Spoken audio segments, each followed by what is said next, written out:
കേന്ദ്ര വിദ്യാഭ്യാസ മന്ത്രി ധർമ്മേന്ദ്ര പ്രധാൻ രാജിവെക്കണമെന്നാവശ്യപ്പെട്ട് കോക്രോച്ച് ജനതാ പാർട്ടി നടത്തുന്ന പ്രക്ഷോഭത്തെ താറടിക്കാൻ പ്രചാരണം വ്യാപകമാകുന്നു. പ്രതിഷേധിക്കുന്നവർ രാജ്യദ്രോഹികളാണെന്ന ബിജെപിയുടെ വാദം ബലപ്പെടുത്താൻ തെറ്റിദ്ധരിപ്പിക്കുന്ന വീഡിയോകളാണ് പ്രചരിപ്പിക്കുന്നത്. കഴിഞ്ഞ ദിവസം പ്രധാനമന്ത്രി ഉദ്ഘാടനം ചെയ്ത ഇന്ത്യയുടെ ആദ്യ ഹൈഡ്രജൻ ട്രെയിനിന് പ്രക്ഷോഭക്കാർ കല്ലെറിഞ്ഞുവെന്ന് പറഞ്ഞു പ്രചരിപ്പിക്കുന്ന വീഡിയോ അക്കൂട്ടത്തിലൊന്നാണ്. ഇവർ കുട്ടികളല്ല, ഗുണ്ടകളാണെന്ന് തുടങ്ങുന്ന കുറിപ്പുകളോടെയാണ് ബിജെപിയുടെ മുൻ രാജ്യസഭാ അംഗവും ദേശീയ വനിതാ കമ്മീഷൻ അധ്യക്ഷയുമായിരുന്ന രേഖ ശർമ്മ ഈ വീഡിയോ പങ്കുവച്ചത്. ബിജെപി ദേശീയ വക്താവ് സുധാംശു ത്രിവേദിയും ഇതേ വീഡിയോ പോസ്റ്റ് ചെയ്തു. സിജെപി പ്രവർത്തകർ നടത്തിയ ആക്രമം എന്ന തരത്തിൽ RSS മുഖപത്രമായ പാഞ്ചജന്യത്തിന്റെ ഔദ്യോഗിക എക്സ് അക്കൗണ്ടിലും വീഡിയോ നൽകിയിട്ടുണ്ട്. യഥാർത്ഥത്തിൽ ഈ വീഡിയോ ബീഹാറിലെ പാടലിപുത്ര റെയിൽവേ സ്റ്റേഷനിൽ നിന്നുള്ളതാണ്.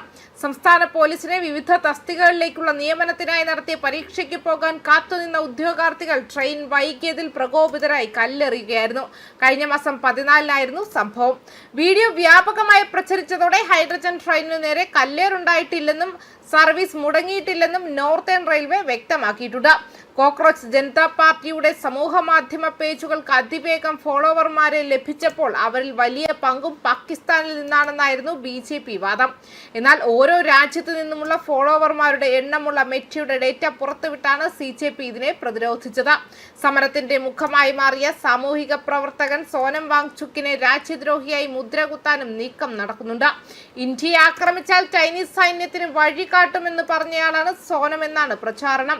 ലഡാക്കിന് സംസ്ഥാന പദവി ആവശ്യപ്പെട്ട് നടന്ന പ്രക്ഷോഭത്തിനിടെ ഒരു ഹാസ്യതാരം പറഞ്ഞ കാര്യം വിവരിക്കുന്നതിന്റെ ഒരു ഭാഗം മാത്രം മുറിച്ചെടുത്താണ് ഇത്തരമൊരു വീഡിയോ തയ്യാറാക്കിയത്. ഡൽഹിയിലെ പ്രതിഷേധത്തിൽ പങ്കെടുത്തവർ സാമൂഹിക വിരുദ്ധരാണെന്ന വാദവും ഉയർത്തുന്നു. തകർത്ത പോലീസ് വാഹനങ്ങളുടെ ചിത്രങ്ങൾ പോസ്റ്റ് ചെയ്താണ് പ്രചാരണം. പോലീസ് നടപടിയെ തുടർന്നുണ്ടായ സംഘർഷത്തിൽ വാഹനങ്ങളും ബാരിക്കേഡുകളും തകർത്തിട്ടുണ്ടെന്നത് വാസ്തവമാണ്.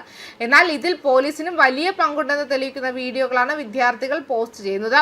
ലാത്തി കൊണ്ട് കാറിന്റെ ചില്ല് തകർക്കുന്ന പോലീസ് ഉദ്യോഗസ്ഥരെയും വിദ്യാർത്ഥികൾക്കു നേരെ കല്ലെറിയുന്ന പോലീസ് റാപ്പിഡ് ആക്ഷൻ ഫോഴ്സ് ഉദ്യോഗസ്ഥരുടെ വീഡിയോകളും പോസ്റ്റ് ചെയ്താണ് CJP ഇതിനെ പ്രതിരോധിക്കുന്നത്.